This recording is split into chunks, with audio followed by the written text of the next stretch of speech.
Good evening. So, am I live? Yeah. So first of all, well, thank you to Megan for the invitation. Em has been great, and of course, Mia Locks and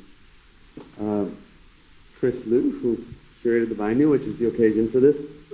So when I was invited, I think the general thought was that we'd come here and kind of synthesize a little bit what Postcommodity is about.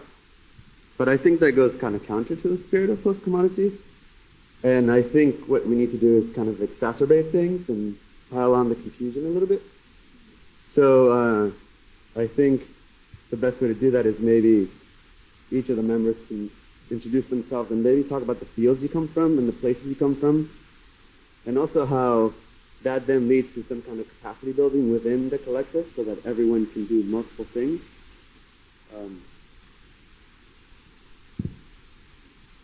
Yeah, I'm Raven Chacon. I'm from the Navajo Reservation, and I'm based out of Albuquerque, New Mexico. And most of my work before Postcommodity and the ongoing is with music and sound and composing music for other people. My name is Cristobal Martinez, mestizo from Alcalde, New Mexico. My backgrounds are in the arts, engineering, and linguistics. I do a lot of work in thinking about experience, how you design experiences, you engineer experiences. My name is Kate Twist. I'm Cherokee. My family's from Oklahoma, out in Locust Grove, and I was raised in Bakersfield, California. I am a visual artist independently and with Postcommodity, of course. And I'm also a writer and a poet, and make my living as a public affairs consultant. My background is training is in tribal economic development and public policy. So for the last 20 years, I've been working with tribes in the area of healthcare, community development, and technology. Yeah, so I was hoping maybe you would say something about how you each feed off each other coming from these fields, because at any time for Postcommodity there could be an installation of the Whitney and a vinyl record and a kind of lyrical essay circulating in the world at the same time. So it seems to be that it's about being expansive and not having these kind of limits. That seems to come from the core out, right? So it seems like the collective itself seems to be built these capacities where all the members can kind of do it all in some sense, yeah? That's right. We're an interdisciplinary collective, and we see ourselves as a learning community. We each bring quite a diverse range of knowledge and experience to the table. And we use our works of art as opportunities to share knowledge with one another. And the idea is to move from something that is interdisciplinary to something that is more transdisciplinary. So what I mean by that is that we're all composers, we're all engineers, we're all theorists, we're all public affairs people, we're all linguists. We do all of this together so that we mitigate any kinds of power imbalances or divisions of labor. This gives us this profound capacity to collaborate co-intentionally and very respectfully with one another. So we love telling stories across multiple disciplines. Yeah, so another thing that I think you said, Kate, was that you're interested in strategic hacking dominant discourses so that indigenous thought can slip in. And so I think one of the places you can see that is just starting with the name, right? So Postcommodity, those are like the two most used words in art discourse in the last 20 years. And yet somehow the referent for you guys is not necessarily, so it's double, right? So it's not necessarily from our discourse, right? He's spoken about the way it has to do with the commodities and the reservations. But then again, it does have to do with the commodity as it's talked about so it's like this Mobius strip where you're dealing in the dominant discourse, but you're also not, right? Or at the edge of it, you're kind of inserting new material and new information. I don't know, just thinking about this strategic hacking, maybe you have a little bit to elaborate on that.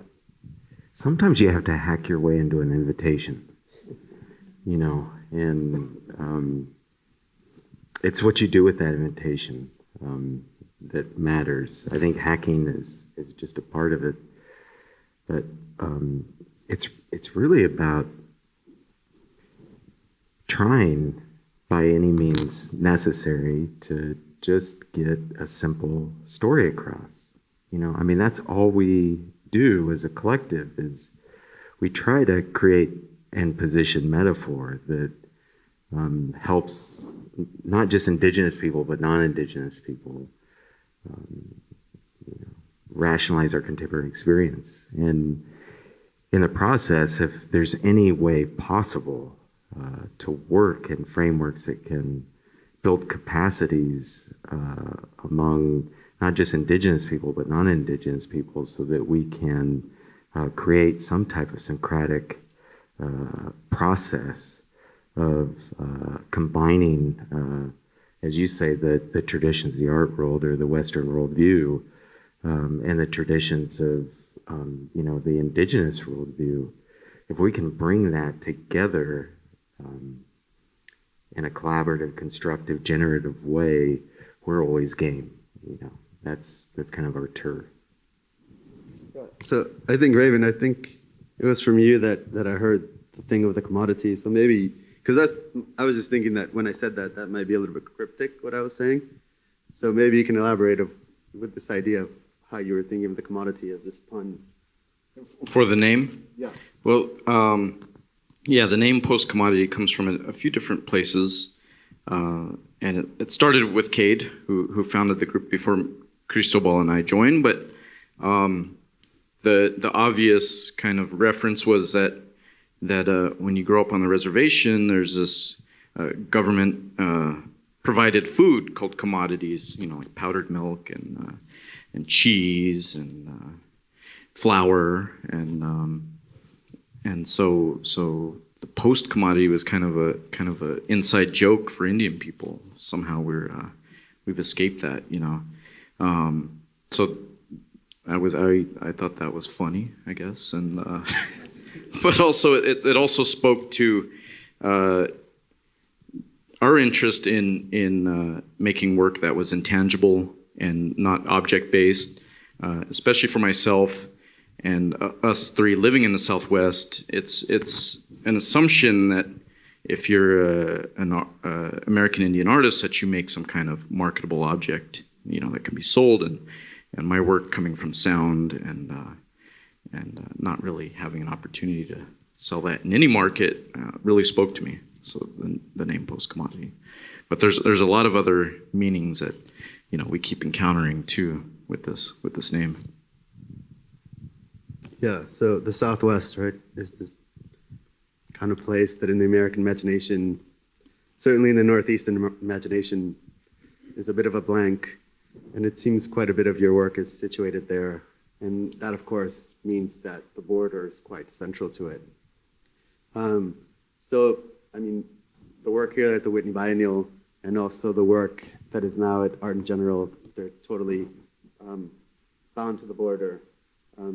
So I was wondering maybe if you could just talk a little bit about the dynamics, the military, economic, and other kinds of dynamics that are actually at the border at the moment.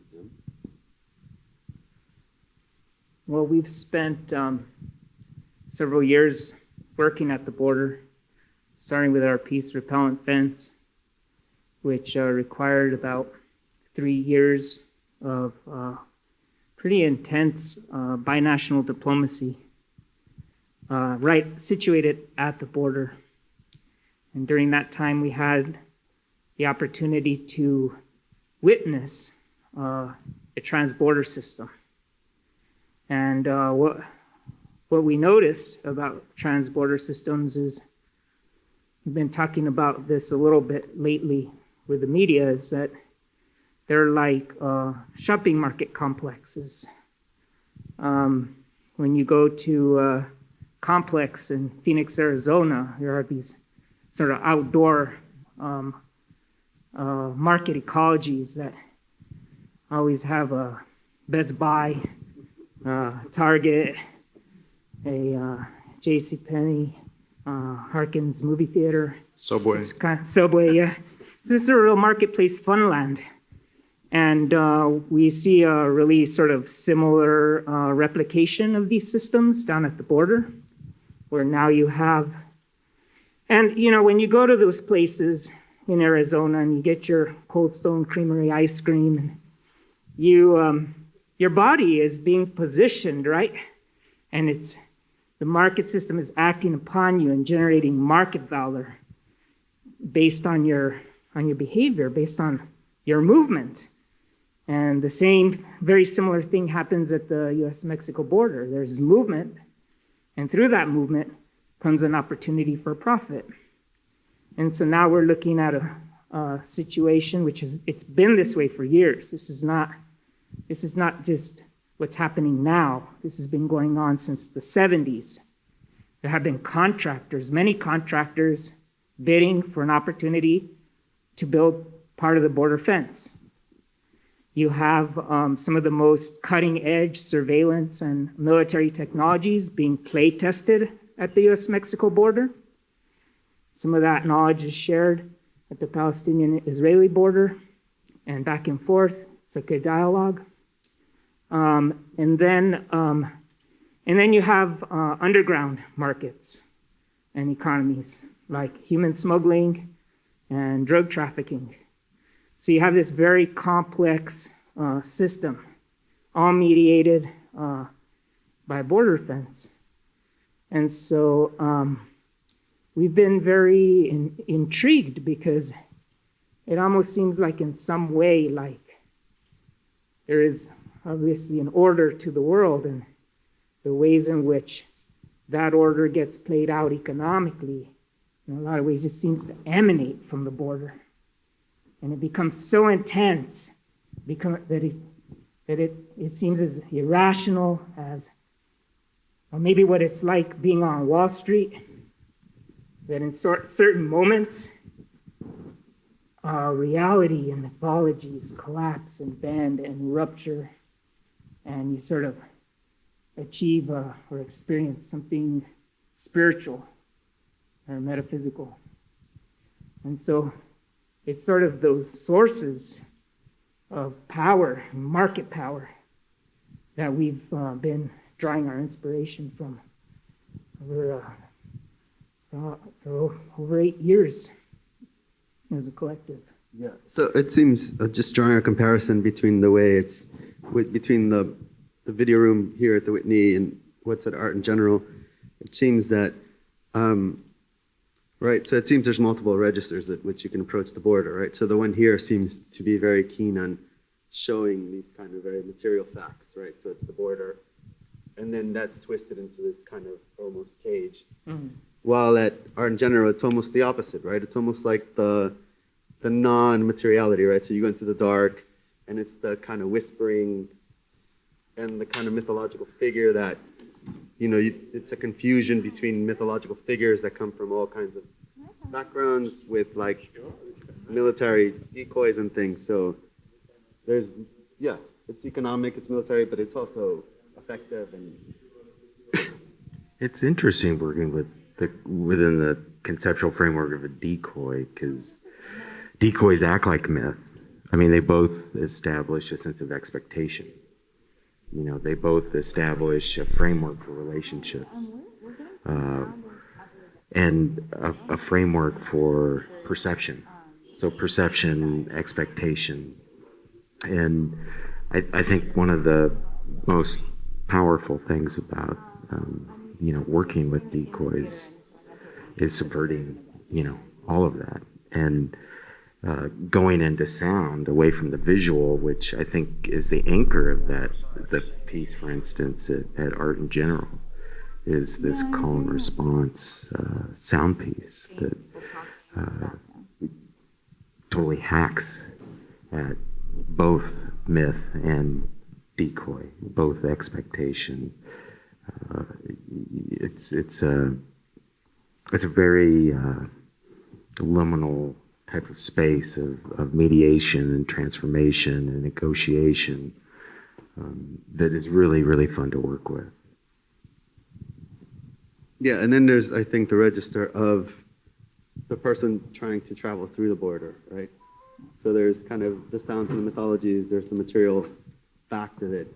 And then, so I was wondering, in relation to that, if you guys would say something about the piece that's currently in Athens and Documenta. Okay, so there's this perspective of three artists who live in the borderlands. And two of us are from there. The people are crossing our cousins, and we see this system is being built around their movement. And so, as I was saying earlier about market systems, and there's other factors included, like privatized detention centers where people are housed, sometimes indefinitely with no rights at all. So a lot of this work is trying to encourage and try to catalyze complexity, trying to mediate complexity so that we can break out of the oversimplified partisan models that we are currently clinging on to so dearly in this country right now, while at the same time blessing our cousins who are caught in that system. They're being positioned as the excuse for that market. And so I think I got the context down, but can you please repeat the question?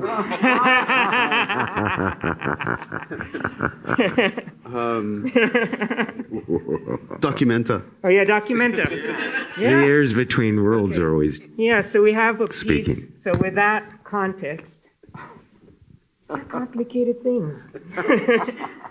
With that context, we have a piece in Documenta 14. It's currently installed in Athens, Greece. It's called "The Ears Between Worlds Are Always Speaking," and it's installed at the archaeological site of Aristotle's Lyceum. And what it is it's a two-channel, four-act hyper-directional opera that is projected by two long-range acoustic devices beamed onto the site of Aristotle's school.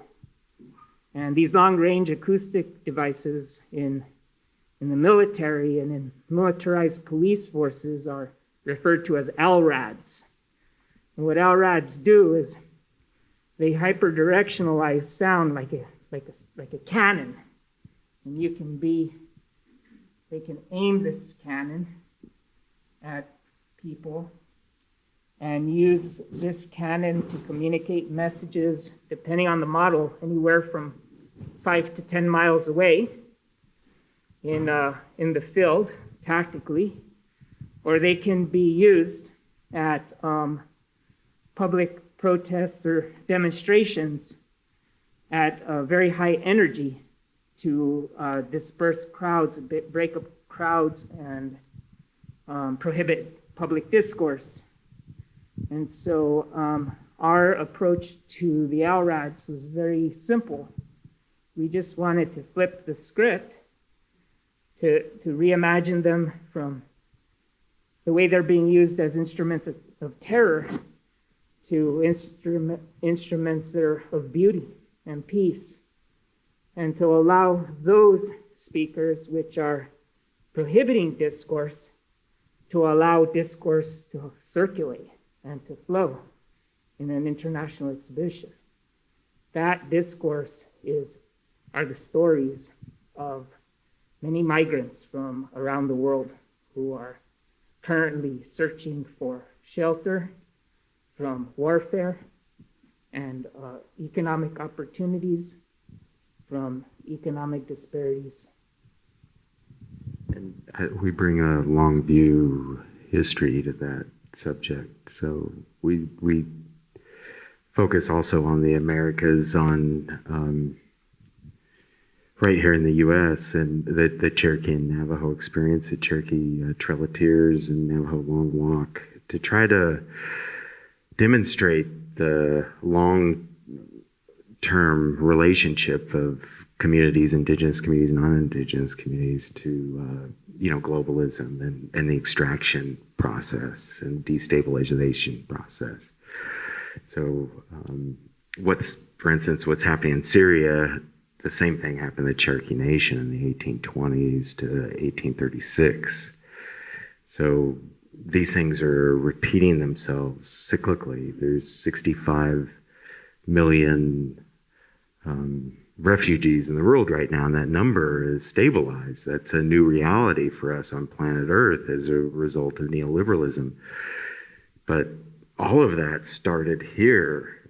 That was a test place, a place where people tried to theorize and realize the economic power and manipulation of neoliberalism, and that was tested on Indian communities, pushing people from the East Coast to the West. So when we think about Aristotle, part of our presence there is to be able to talk back to Aristotle, to be able to critique Aristotle, to critique the Western worldview, while at the same time as we're critiquing empirical philosophies and that have led to the categorization of our peoples and the application of taxonomies to break our our ways into a million pieces in the museum, we're also we also realize that we benefit from these things, all of us.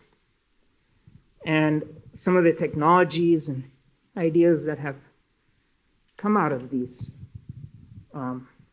schools. And so we,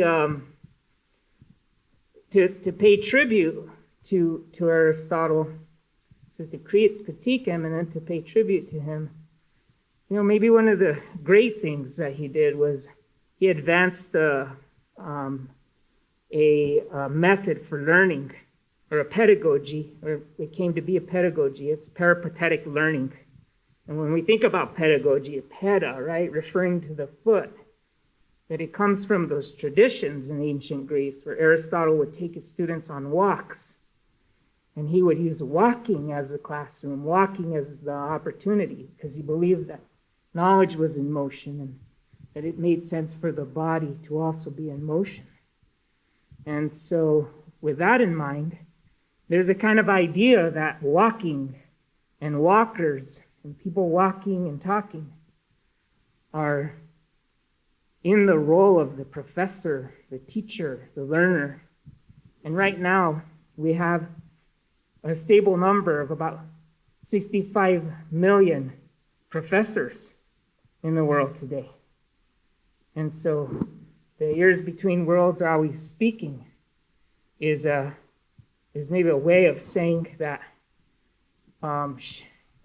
perhaps these professors, these new professors of the early 21st century, that maybe it's time for us to start learning and listening.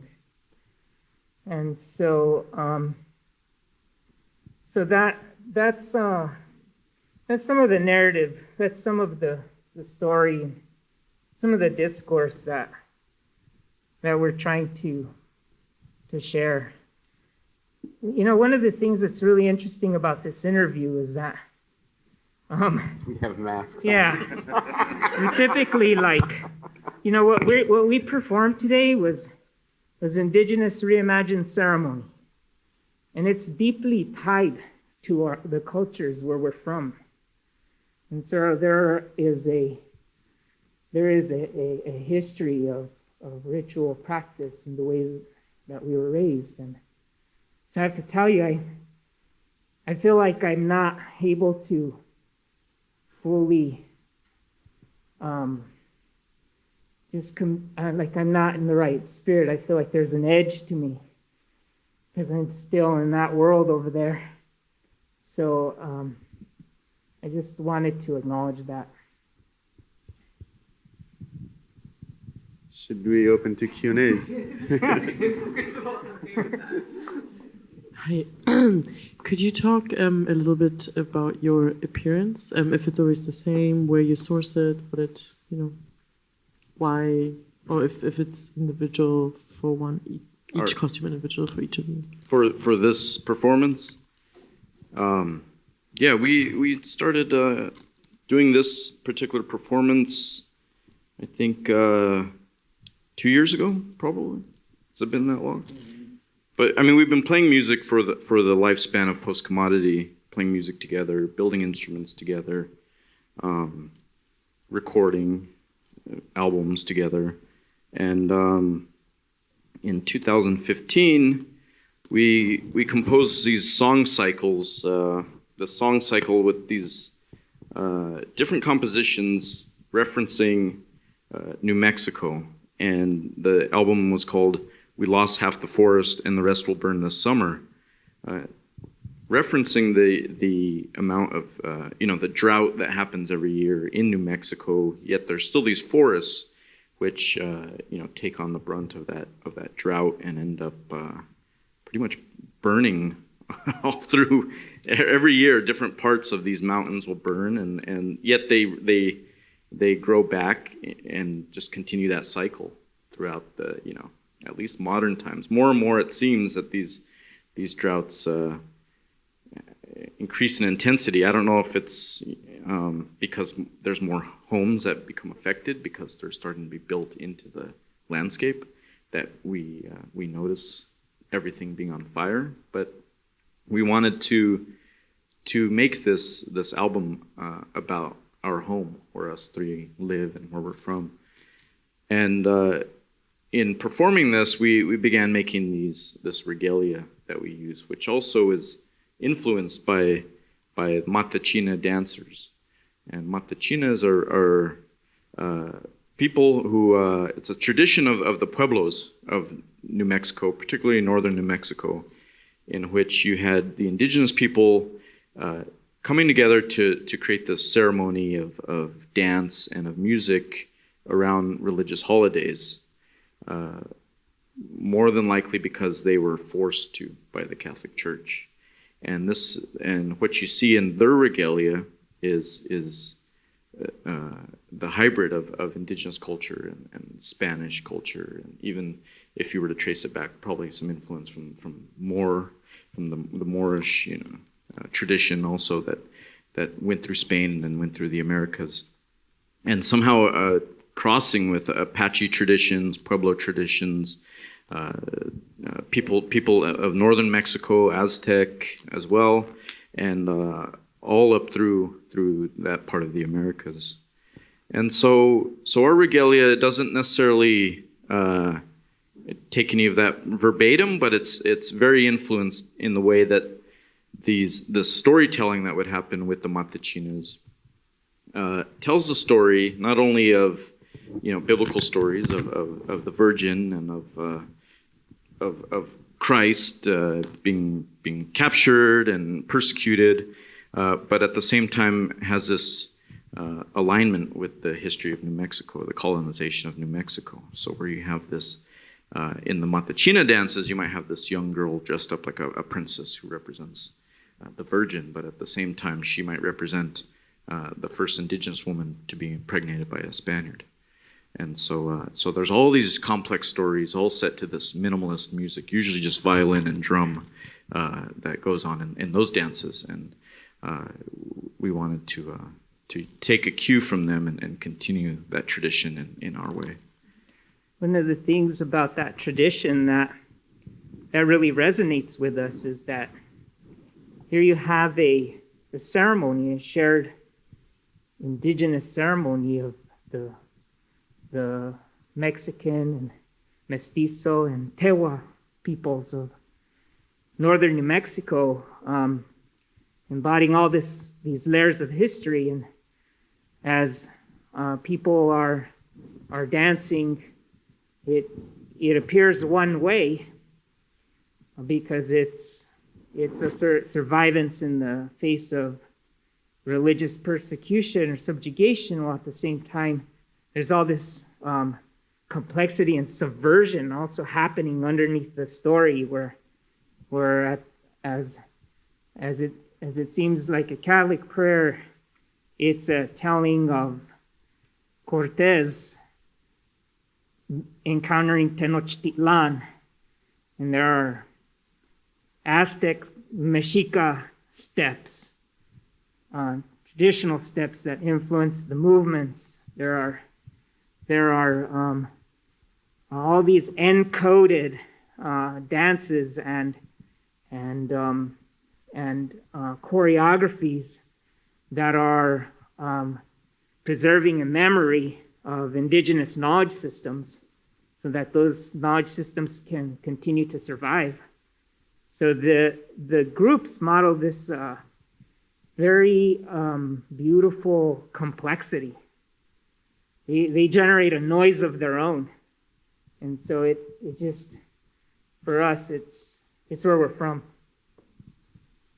And it's part of a larger project it's something that feeds into a larger project that we're working on that looks at 2043 as this tipping point in American history where brown people become the majority, at least according to the U.S. Census.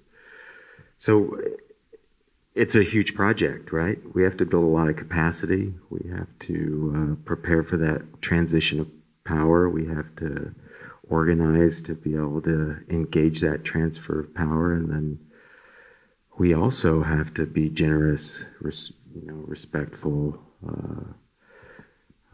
We have to honor our, relationships and enter that in a spirit of reciprocity and respect. So that's something we're trying to bring to our art practice and our discourse is, we're going to be alive in 2043. We'll be the last, one of the last generations that was born, before that and was able to contribute to the capacity building effort for that time period. So there's a lot to this ceremony, this dance that provides an algorithm for hacking both Western worldviews, indigenous worldviews, and doing it in a way that invites a syncretic faith, a syncretic collaboration, and a syncretic code. And I think that's the type of metaphor that we're trying to learn how to work with, and we're trying to make friends with people on both sides of the aisle to engage in this process. We're trying to learn we're trying to remember how to bless each other. Be generous. I was wondering if you could talk about the choice or why you make. Some people would say that it's sounds like noise. So I was wondering if you could talk to why that seemed like an intriguing medium to work in.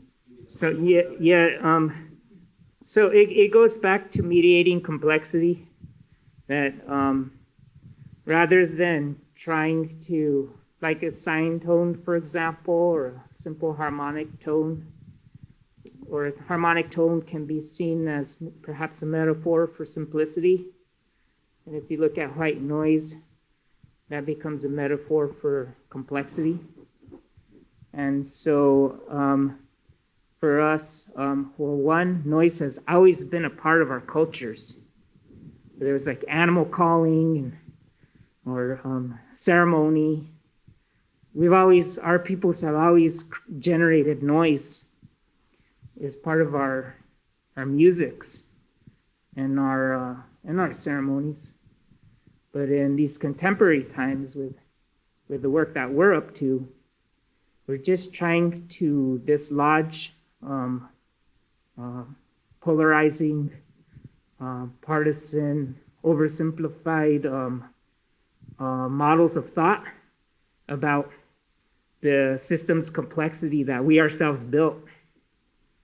And so one answer, we have a lot of answers for that, but one answer is that noise becomes a metaphor for our intentionality, which is to create a different sort of expectation, one that is confusing, vexing, full of dilemmas, and not pastoral or puritanical in nature. Trying to replicate the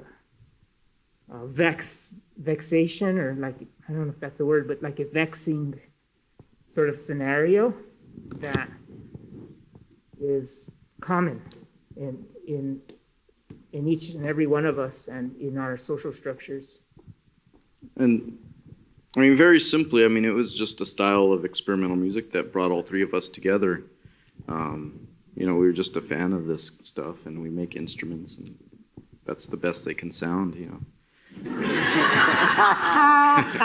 But it appears in a lot of our work, but we also make other kinds of music. If you listen to this album that I was talking about, that's also a collaboration with chamber musicians at the Banff Center, piano and violin and trumpet and percussion. So all of that ends up in it. And I guess it seemed appropriate in this time because of two reasons. Because of the soundtrack of the installation here at the Whitney, which also kind of, the sounds stemmed from that same type of process of making the album and making this kind of performance. And also we've been touring a little bit with this performance, and we're actually playing another, doing a shorter performance tomorrow for the End Times Festival in Bushwick that is put on by our friend Bob Belleroux. So he invited us also to perform this, and it aligned great with the date we had set up for this. So, you know, it's all connected. We're part of that community of musicians who make that kind of music. And I'm sorry I keep putting the microphone too close. Noise is also a way for those of us who don't wear the hegemonic panties. It's a way for us to find opportunity.